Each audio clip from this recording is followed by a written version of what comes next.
Hey guys, it's Stephanie with Simarchy, and welcome to another speed build. This is another special speed build because it's a collab with my friend Max of MaksPlayground. So excited. We had been talking about this build for a while, and it is a haunted laboratory and castle. Now, the lab is sort of based off of Frankenstein's lab, but, well, Dr. Frankenstein. If you don't know, Frankenstein is actually the doctor and the monster is the monster, but yeah, whatever.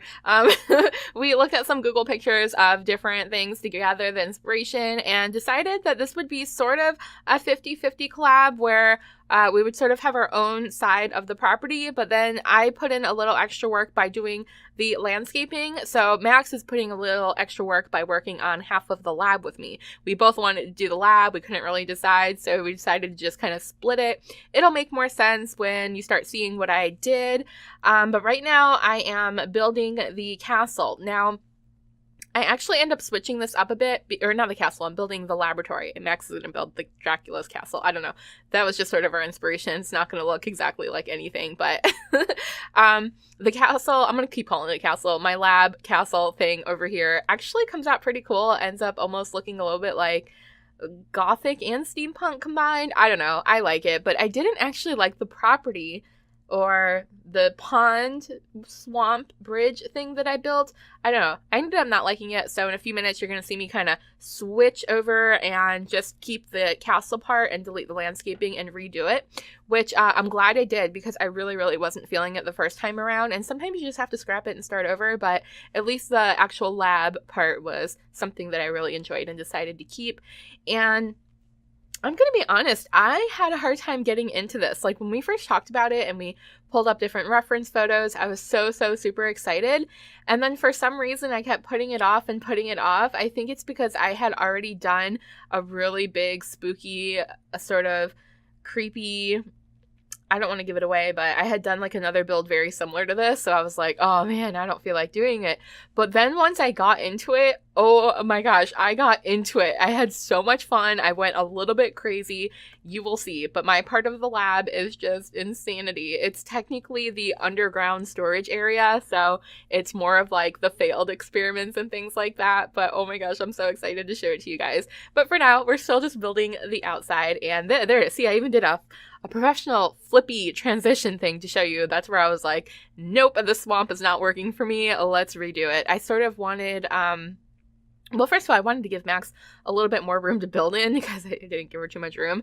And second of all, I wanted the swamp to be more across the property than like straight in between. I don't know. Like I said, I just wasn't feeling it. And we are going to technically make these two buildings connected. So I'm very curious to see what Max ends up doing on her side. Obviously, I haven't seen it yet because I'm recording my voiceover. She's recording hers, and they'll be both released on the same day. So she obviously gets to see what I've done because I started building first and she finished the build. So you'll actually have to go to her channel to watch the second half, see how it ends up coming out. And you have to download it from there too. So definitely go check it out, subscribe. She's amazing. She's an amazing simmer. I love her videos so much. I love her commentary. She is one of the few simmers that I actually sit and watch the entire video just because she's so amazing. So I think you guys will love her if you haven't found her already through my channel because I talk about her a lot. Like, I'm a fangirl. I love her. But yeah, I can't wait to see what she does. So we'll be watching together at the same time. And yeah, I don't know. So I am building sort of this bridge thing. I did have more elaborate plans for it. But like I said, I was kind of lacking the inspiration that I really wanted on the outside of the property. It ends up coming out nice. The inside is definitely better in my opinion. But this swamp area, I don't know. I keep kind of adding to it as we go. So ooh, excuse me, just burping. Why am I burping? Does candy corn make you burp? I don't know. I've been showing candy corn in every video that I did today, so I'm just going to show it again here because I love candy corn. I don't know why people don't like it. Some people, it's like one of those things where you're like, I love it or I hate it. Like, oh my god, it's so good, or oh my god, it's so gross. So whatever. I've got candy corn and I've been eating it all day and yum, yum, yum, yum, yum. I mean, it's Halloween. That's what you do. You eat candy corn. Well, I don't like pumpkin spice stuff, which is going to sound crazy because a lot of people live for pumpkin spice stuff this time of year, but I don't know. I'm just, I don't know. I don't like anything spicy. I know it's not spicy in that sense, but I don't like anything that has spice to it, like cinnamon, nutmeg, licorice, pumpkin. I just don't like anything like that. I do like pumpkin seeds. I will eat pumpkin seeds, all fresh ones, store-bought ones. I don't care. Any time of year, they're so freaking good. I also like sunflower seeds. A little bit off topic, but hey, we're talking about seeds. Oh, this little stone path in the swamp, I totally stole that idea from my friend Fry, aka Simproved. We did a jungle collab together, which I will link in the description if you guys want to check that out. But on her half, she did like this really cool stone path through the water, and I thought it looked amazing. Obviously your Sims can't actually walk over it, but I don't know, I stole that idea from her. But there you go, there you go. I'm doing just a little bit of landscaping. Like I said, I had more grand plans for the outside. I still think it came out nice. It's just yeah, like I said before, the inside's the better part. I did put lots of little candles and lanterns all throughout, so it's still well lit but dark and creepy at the same time, which is nice. And yeah, candles all over the outside of the castle as well. So it comes out okay. I think it's nice. I really like this green swamp thing. I've been doing it in a lot of my creepy builds lately. I actually did a purple swamp for my haunted wedding venue, which I think is coming out after this or before this. I don't know. Also a collab with Max. Technically, it's part of a group collab, but that one I built on my own. So I think you guys will like that as well. I love water features. If I'm not doing like a really fun, modern, beachy house, then I'm doing some sort of creepy build with a swampy swamp water feature anyways, because I love the water. I don't know why I'm so intrigued by it. I can't remember the exact number, but oh, here's when I decided to add more to the bridge before we get inside. But there's like, I don't know, an extremely large percentage of the water that we've never explored before. Somewhere between like 70% or 90%. We've never even been there. Like there, I don't know. I feel like there's sea monsters that we've never seen. I think there's mermaids. I think there's a whole under the sea life that we'll never ever see in our entire lifetime. So, it just intrigues me so much. We're discovering new water species all the time, aquatic species. So I think that's incredible.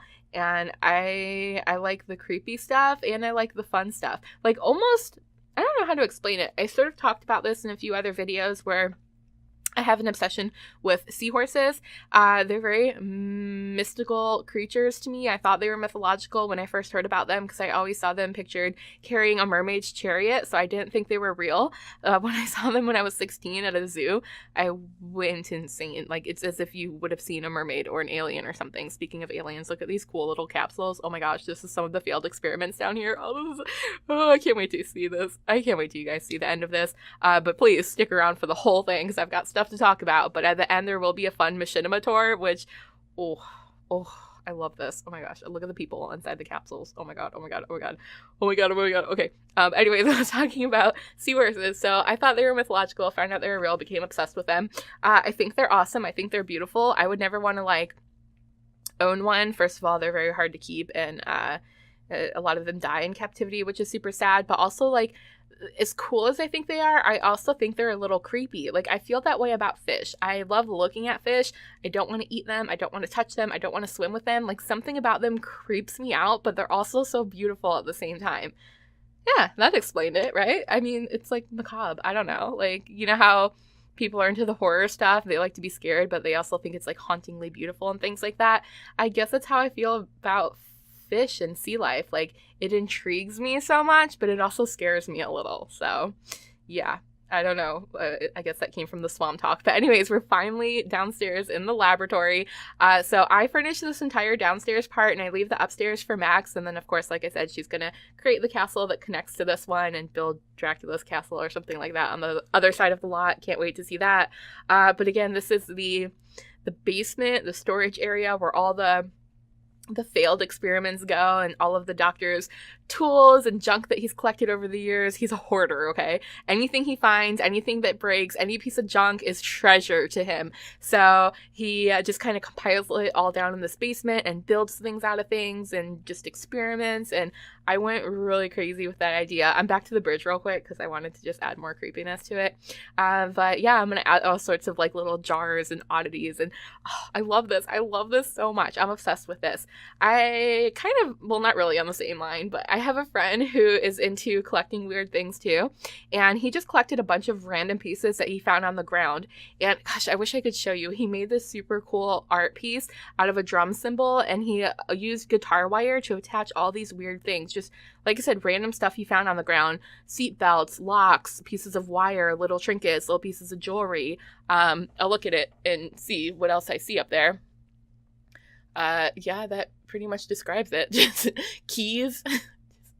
Random weird metal stuff. I don't know. I feel like he would want to come down here and dig around into Frankenstein's collection and just, you know, build stuff and make jewelry and art pieces and things. I don't know. This is so fun. Oh my god, I love this stuff. It also kind of reminds me of like an oddity store.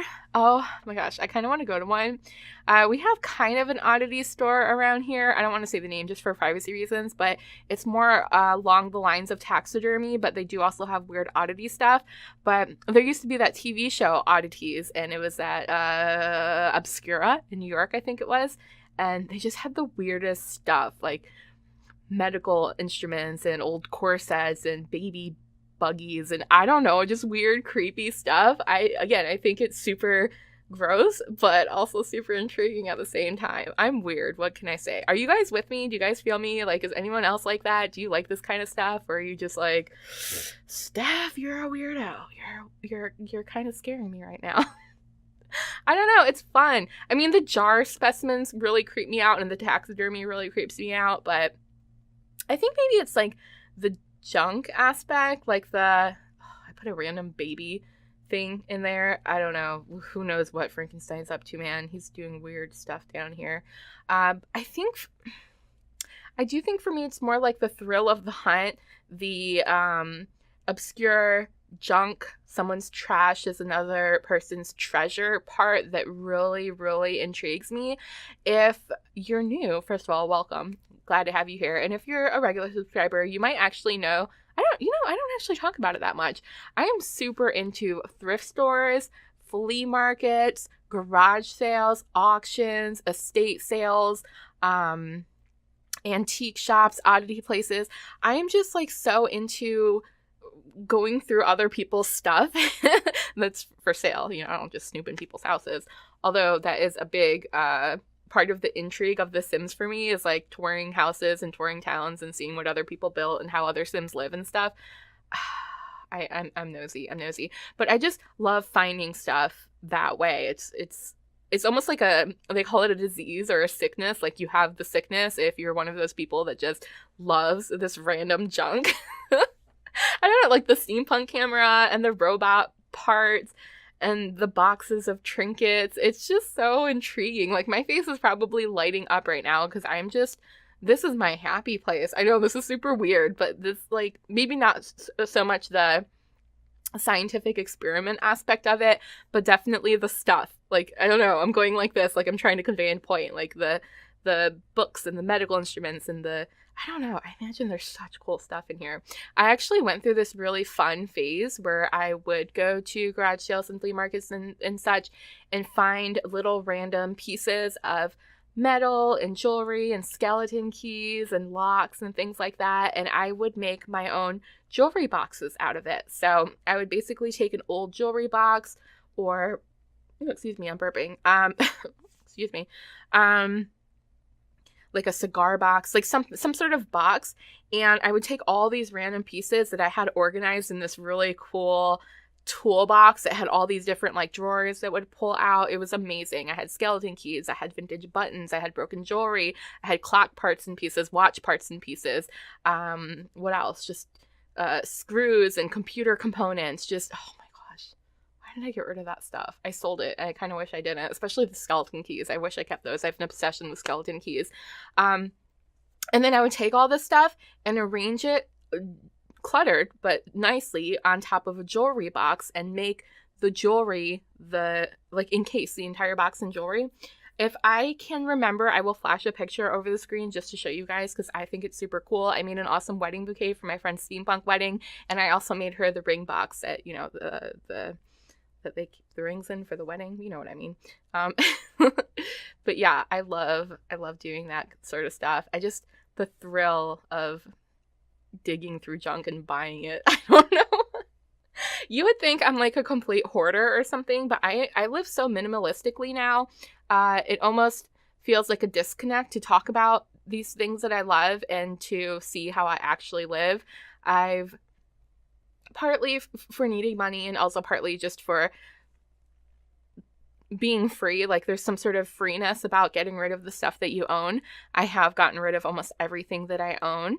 There's a few little things I can't see myself parting with. I've talked about this before. One of them is my brooch collection. Brooch, not roach. Everyone thinks I say roach. Brooches are basically old lady pins. A lot of them are shaped like animals and, you know, skeleton keys and cool things like that. I have little pirate ships, but most of them are animals and flowers and such. Those I don't think I'll ever get rid of, but those take up a very small space in my room. I also have a cool collection of old vintage photos that I couldn't get rid of. They're glass and tin because like way back in the day they used to print them on glass and tin. Victorian people and houses, and oh my gosh, those are cool. I have a very small collection of those. I don't think I could ever get rid of those. And my teacups, which I might actually end up selling because I just have boxes and boxes of teacups for no reason. I used to make candles out of them and I no longer do. So now I just have random teacups that are so pretty and so hard to part with, but so useless to me and sitting in a box, not even displayed. So I'll probably end up selling those. But I did sell off my entire crafting collection. Like I said, I don't know. I would get into different things like the teacup candles and the jewelry boxes. I also got into like a little steampunk jewelry phase. I also made coffin purses, which were super cool. Oh my gosh, I want to share this stuff with you guys. Do you want to see pictures? I'll flash pictures maybe anyway. The coffin purses were so cool. Same type of concept. It was a wooden box and I would decorate it with like leather scraps and broken jewelry and crosses and add little pockets inside and chains for the straps. And oh my gosh, I'm a flea market junkie. I really, really am. But like I said, I've since gotten rid of all of that stuff and I just keep the necessities. I don't even have like a lot of clothes and shoes and stuff. I have one pair of shoes, one purse, and maybe like 10 dresses. And I'm a very, very simple person, but this kind of stuff, I love it. I love it. I love it. The cool skeletons, the old books, the trunks. Oh my God. I have like an obsession with old boxes and trunks and tool boxes, and gosh, I didn't know this is what I was going to talk about during this video. I mean, I guess it makes sense for what we're looking at, but I don't know if you could tell how much fun I had with this build. I just loved it. Like, I can't believe we're at the end already. I can go on talking about this for hours, but I will have to stop here. Make sure you stick around for the machinima tour. Definitely go to Mak's channel to see what she did because I'm sure it's amazing. Everything she does is amazing. And don't forget to subscribe so you don't miss my next video. I love you guys so much. Happy Halloween, and I will see you next time. Bye!